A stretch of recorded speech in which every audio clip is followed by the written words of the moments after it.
ಕರ್ನಾಟಕ ರಾಜಕಾರಣದ ಒಂದು ಸುದೀರ್ಘ ಧೀಮಂತ ಅಧ್ಯಾಯಕ್ಕೆ ನಿನ್ನೆ ತೆರೆ ಬಿದ್ದಿದೆ.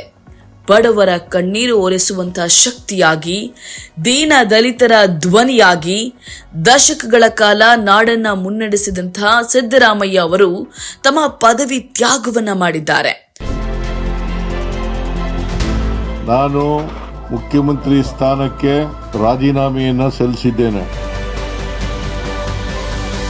ಅಧಿಕಾರದ ಕುರ್ಚಿಗಿಂತ ಜನರ ಹೃದಯವೇ ತಮಗೆ ಮುಖ್ಯ ಅನ್ನೋದನ್ನ ಸಾಬೀತುಪಡಿಸಿದಂತಹ ಈ ನಾಯಕನ ನಿರ್ಗಮನ ಕೇವಲ ಒಂದು ರಾಜಕೀಯ ಬದಲಾವಣೆಯಲ್ಲ, ಇದು ಕೋಟ್ಯಾಂತರ ಕನ್ನಡಿಗರ ಮನದಲ್ಲಿ ಮೂಡಿದಂತಹ ಒಂದು ಭಾವುಕ ಶೂನ್ಯತೆ.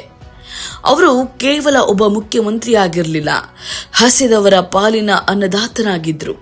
ಅನ್ನಭಾಗ್ಯದ ಮೂಲಕ ಯಾರೊಬ್ಬರು ಕೂಡ ಹಸುವಿನಿಂದ ಮಲಗಬಾರ್ದು ಅಂತ ಹೇಳಿ ಪಣ ತೊಟ್ಟಂತ ಈ ಭಾಗ್ಯ ವಿಧಾತ ಕೋಮುವಾದಿಗಳ ಪಾಲಿಗೆ ಸಿಂಹ ಸ್ವಪ್ನವಾಗಿದ್ರು.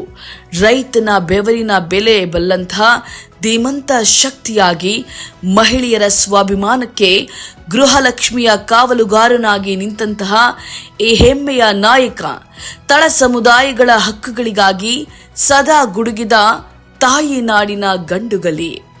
ಅಧಿಕಾರ ಬರುತ್ತದೆ ಹೋಗುತ್ತದೆ, ಆದರೆ ಇತಿಹಾಸದಲ್ಲಿ ಕೆಲವರು ಮಾತ್ರ ಜನಮನದ ಬಡವರ ಬಂಧು ಆಗಿ ಉಳಿಯುತ್ತಾರೆ. ಮೈಸೂರಿನ ಸಾಮಾನ್ಯ ಹಳ್ಳಿಯಿಂದ ಬಂದು ವಿಧಾನಸೌಧದ ಅತ್ಯುನ್ನತ ಪೀಠದವರೆಗೂ ಸಿದ್ದರಾಮಯ್ಯ ಬೆಳೆದು ಬಂದ ಹಾದಿ ಪ್ರತಿಯೊಬ್ಬರಿಗೂ ರೋಮಾಂಚನ ಉಂಟು ಮಾಡುತ್ತದೆ. ತತ್ವ ಸಿದ್ಧಾಂತಗಳ ವಿಷಯದಲ್ಲಿ ಎಂದೂ ಕೂಡ ರಾಜಿ ಮಾಡಿಕೊಳ್ಳದ ಅವರ ಗತ್ತಿನ ನಡಿಗೆ, ಗರಗಸದಂತಹ ಮಾತು ಇನ್ನು ಮುಂದೆ ವಿಧಾನಸಭೆಯ ಆಡಳಿತ ಪೀಠದಲ್ಲಿ ಕಾಣಿಸೋದಿಲ್ಲ ಅನ್ನುವಂಥ ಯೋಚನೆಯೇ ಕಣ್ಣಾಲಿಗಳನ್ನ ತುಂಬಿ ಬರುವಂತೆ ಮಾಡುತ್ತದೆ. ಪದವಿಗಳು ಕರಗಿ ಹೋಗಬಹುದು, ಆದರೆ ಸಿದ್ದರಾಮಯ್ಯ ಅನ್ನುವಂಥ ಹೆಸರಿನ ಪ್ರಭಾವ ಕನ್ನಡಿಗರ ರಕ್ತದಲ್ಲಿ ಸದಾ ಜೀವಂತವಾಗಿರ್ತದೆ.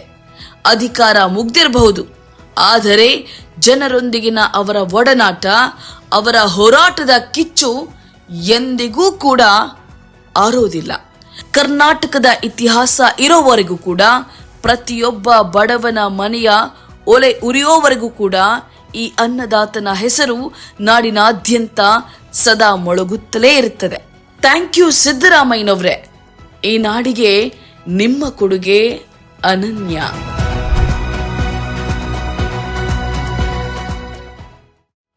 ಇನ್ನಷ್ಟು ವಿಡಿಯೋಗಳನ್ನ ನೋಡಲು ನಮ್ಮ ಚಾನೆಲ್ ಅನ್ನ ಸಬ್ಸ್ಕ್ರೈಬ್ ಮಾಡಿ, ಬೆಲ್ ಐಕಾನ್ ಕ್ಲಿಕ್ ಮಾಡಿ.